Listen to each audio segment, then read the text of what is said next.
cancilleres de la República, doctor Zuquilanda, doctor Paredes, dirigentes sociales, económicos, señoras y señores. Dos fuerzas dan normalmente impulso a la política: la fuerza de la destrucción y la fuerza de la creación. Quien hoy gobierna el Ecuador logró conjugar las dos fuerzas, destruir un pasado y construir un paraíso y un sueño según las promesas que hizo. Esta noche le tomo la palabra, señor presidente de la Cámara de Comercio, y yo quiero recurrir a una sola fuerza: la fuerza positiva de la creación. Desde la experiencia vivida por mi persona en el centro del país, donde habitan 1.600.000 ecuatorianos, donde votan 1.250.000 ecuatorianos, un espacio geográfico y territorial donde existen 160.000 empleados formales, 100.000 negocios formales registrados, con ventas anuales que llegan aproximadamente a los 5.000 millones de dólares. Esta noche es importante hablar del rol del Estado y ver si este modelo, que está hoy enraizado en la estructura política, económica y social del Ecuador, es o no sostenible en el tiempo. Nosotros, de una u otra manera, convivimos con el Estado. No somos, en las actuales circunstancias, dueños de nuestros derechos. No nos pertenecen exclusivamente nuestras libertades, ni siquiera podemos decir que seamos propietarios de nuestros sueños. De una u otra manera, la voluntad estatal, no solo la del gobierno central, sino también la de muchos organismos seccionales y municipios, abre y cierra las puertas al ciudadano. Cuando suben los impuestos nacionales, el impuesto a la renta, cuando suben los impuestos locales, impuestos al predio, le dejan al ciudadano contribuyente sin los recursos necesarios para que él pueda gastar lo que le pertenece y sin garantizarle que esos dineros que han sido extraídos del dinero del ciudadano vayan a ser debidamente empleados.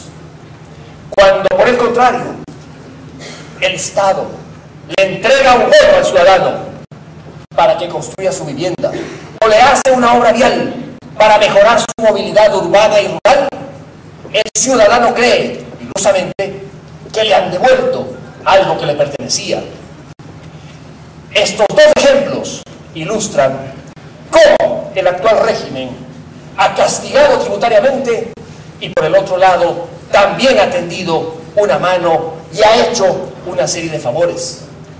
Uno podría pensar que las 7 reformas tributarias que han servido única y exclusivamente para subir los impuestos a los ecuatorianos hubiesen deteriorado ya al modelo que hoy rige en el país, y no ha sido así. Otros secretos del modelo le han servido para mantener latente al menos la esperanza en grandes mayorías ecuatorianas.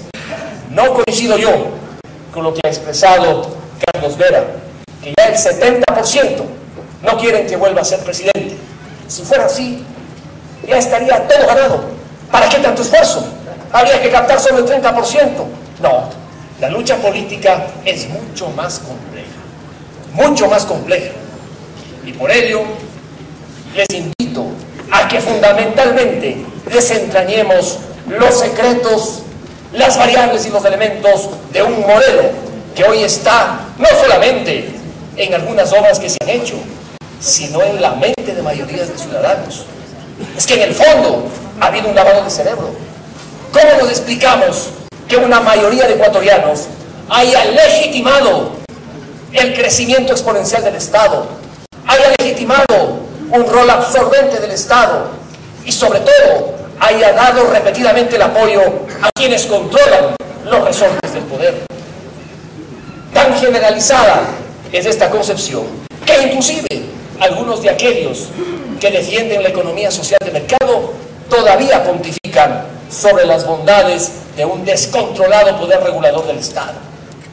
Pocos somos los que desde hace mucho tiempo tomamos la decisión de nadar contracorriente y hacer frente a este proyecto, como lo hicimos el año 2007, con persecuciones judiciales, órdenes de prisión y despojo inclusive de nuestros cargos de legisladores. Aquellos que dimos la batalla sabíamos ya desde ese entonces cuáles eran los secretos mismos del proyecto y hacia dónde iba el país. El modelo que hoy rige en el Ecuador, como muy bien ha dicho el expresidente Lucio Gutiérrez, es un modelo que se sustenta en el gasto. El 49% del Producto Interno Bruto es el peso del gasto en el Ecuador. Una cifra muy parecida a la que tiene España y a la que tiene Francia. En Francia, el peso del gasto es del 56%. En España, del 47%. Es decir, en Ecuador estamos 2 puntos arriba de España y 7 puntos bajo Francia. ¿Y cómo está Francia? ¿Cómo está España? En una crisis tal que no saben si duplican o triplican los impuestos o si recortan una serie de programas sociales. En el Ecuador todavía no hemos llegado a esos extremos porque el alto precio del barril de petróleo, la carga tributaria y los empréstitos internacionales, así como el endeudamiento público, han permitido sostener el modelo. La pregunta es, ¿hasta cuándo? ¿Hasta cuándo este modelo sustentado en el gasto será sostenible? ¿Y quién asumirá las consecuencias de un colapso completo? Porque la historia ilustra que todos estos modelos que se fundamentan en el gasto y en el crecimiento exponencial del Estado, al final sucumben, al final colapsan. Han llegado precisamente a consolidar este modelo fundamentado en el gasto porque el proyecto que arrancó allá a finales del 2006 y continuó desde el 2007 a la fecha fue un proyecto pensado precisamente en abrir el cauce para este crecimiento estatal. Recuerden ustedes, ¿cuál fue la promesa en 2006 para ganar las elecciones del 2007? Enterremos ese viejo neoliberalismo que había pulverizado al Estado ecuatoriano y construyamos un paraíso con una constituyente para tener un Estado fuerte, un Estado paternalista, un Estado que les dé a ecuatorianos lo que antes no habían recibido. Y el proyecto avanzó vertiginosamente con una constitución, la Constitución de Montecristi, la constitución más estatista de América Latina. Nos cambiaron los valores, los modos de ver las cosas. Hoy los valores de la libertad individual pasaron a un segundo plano. La Constitución reconoce, entre otras cosas, el poder del Estado para interferir, este es el verbo que utiliza la Constitución, en los intercambios económicos. ¿Qué mensaje nos da esa competencia que se le reconoce al Estado y a la autoridad? Que estamos legitimados con una Constitución que ha desbocado el poder mismo del Estado.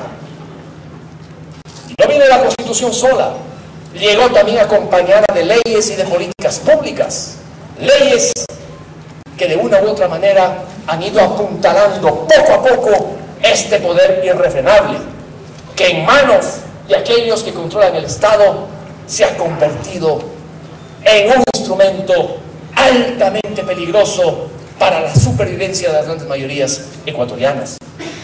Claro que este modelo tiene costos. La factura ya nos han pasado a los ecuatorianos. La carga tributaria de cada ecuatoriano era del 12% respecto del PIB el año 2007. Hoy la carga tributaria está en el 21%. Eso significa que los contribuyentes ecuatorianos somos los que más pagamos, al menos en el área andina. 7 reformas tributarias, ninguna de ellas para bajar los impuestos, todas para subir los impuestos. Ahora hasta le cobran impuesto al patrimonio por el vehículo que tiene. Increíble. Y siguen, ahí están. La otra gran factura, el impacto sobre el sector productivo privado. El 80% de la fuerza laboral ecuatoriana está empleada en el sector privado. Tan solo el 20% está en el sector público. Sin embargo, En estos últimos 5 años, el número de empleos que se ha creado en el sector privado ha sido del 4%, mientras que en el sector público ha sido del 25%. El sector privado está mal, y por ello, en los recorridos que también hago en la zona central del país y en otras ciudades, yo veo que aquellos que no tienen vínculos estrechos con el Estado sienten, asimilan un golpe fuerte sobre sus proyectos de vida. Hace poco, una joven en la ciudad de Ambato, recién egresada de la facultad de una de las tantas universidades ambateñas, decía: de los 20 compañeros que nos graduamos como abogados, hoy solo tenemos empleo estable y bien remunerado 3. 17 hacen otra cosa o tienen un empleo completamente inestable. Allí entonces existe un hoyo donde se puede y se debe trabajar con una propuesta alternativa para aprovechar esas fuerzas silenciosas de protesta y rebeldía a fin de construir un proyecto distinto. Pero este modelo, fundamentado en el gasto, también llegó bien acompañado del nuevo Estado constitucional de derechos y justicia. Nos hicieron creer que íbamos a vivir en un Estado garantista, que nuestros derechos serían totalmente protegidos. Hoy el garantismo está en el tacho de la basura. Hoy en el Ecuador no creo que haya una dictadura, pero sí un régimen autoritario que cercena libertades y concentra poderes.